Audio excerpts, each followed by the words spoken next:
ایک صحابی تھے اوس بن سامد، انہوں نے اپنی بیوی کو طلاق دے دی۔ ایک طلاق تھی جہلیت کی جس میں یوں کہا جاتا تھا تو میری ماں کی طرح ہے، تو اس پر طلاق ہوتی تھی جہلیت میں۔ ایسی طلاق کے کبھی دوبارہ نکاح نہیں ہو سکتا، اور نکاح ہو کے طلاق ہو کے بھی نہیں ہو سکتا، یہ ایسی طلاق تھی۔ وہ آئی دوری دوری اللہ کے رسول کے پاس، حضرت عائشہ کنگھی کر رہی تھیں۔ اس عورت نے کہا یا رسول اللہ، میرے خاوند نے کہہ دیا ہے کہ تو میری ماں کی طرح ہے، اب کیا ہوگا؟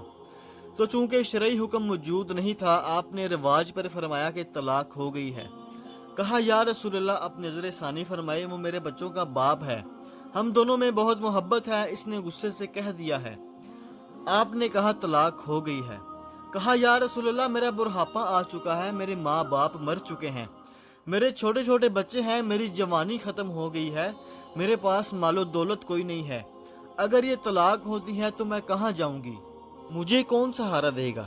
تو آپ چپ ہو گئے کیونکہ وہ منوانا چاہتی ہے، ابھی وہی کوئی آئی نہیں، آپ نے قانون ماحول رواج کے مطابق فیصلہ دے دیا ہے، تو آپ خاموش ہو گئے۔ تو جب آپ خاموش ہو گئے تو اس نے کہا ٹھیک ہے، آپ نہیں سنتے تو میں آپ کے رب کو سناتی ہوں، اللہ کے نبی کہہ رہے ہیں طلاق ہو گئی ہے۔ وہ کہتی اچھا، میں آپ کے رب سے بات کرتی ہوں۔ اس نے وہیں ہاتھ اٹھائے، اے میرے رب، میرے چھوٹے چھوٹے بچے ہیں، میں اپنے پاس رکھوں تو روٹی کہاں سے کھلاؤں، باپ کے پاس چھوڑوں تو تربیت کون کرے گا؟ یا اللہ، اپنے نبی کی زبان پر میرے حق میں فیصلہ اتار۔ یہ نہیں کہا یا اللہ تو اپنے علم کے مطابق فیصلہ اتار، تو اپنی شریعت کے مطابق فیصلہ اتار، میرے رب میرے حق میں فیصلہ اتارنا، میں بچوں کو کہاں لے کر جاؤں گی، میں بڑھاپا کہاں گزاروں گی؟ ایک دم اللہ کے نبی پر وحی آ گئی، اور جب وحی آتی تھی تو آپ پسینہ پسین ہو جاتے اور آنکھیں بند ہو جاتی۔ حضرت عائشہ نے کہا خولا خولا چپ کرو، وحی آ گئی ہے۔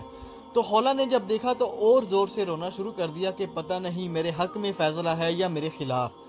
جب وحی ختم ہوئی تو آپ نے پسینہ صاف کیا اور مسکراتے ہوئے فرمایا خولا، تجھے مبارک ہو، اللہ نے تیرے حق میں فیصلہ دے دیا ہے، اور یہ فیصلہ قرآن میں لکھا گیا ہے، اسے قرآن کا حصہ بنایا ہے، اسے حدیث کا حصہ نہیں بنایا، اور اس سے 28واں پارہ شروع کروایا ہے۔ 28واں پارہ سورہ مجادلہ، نام ہی مجادلہ رکھا، مجادلہ جھگڑا کرنے والی عورت۔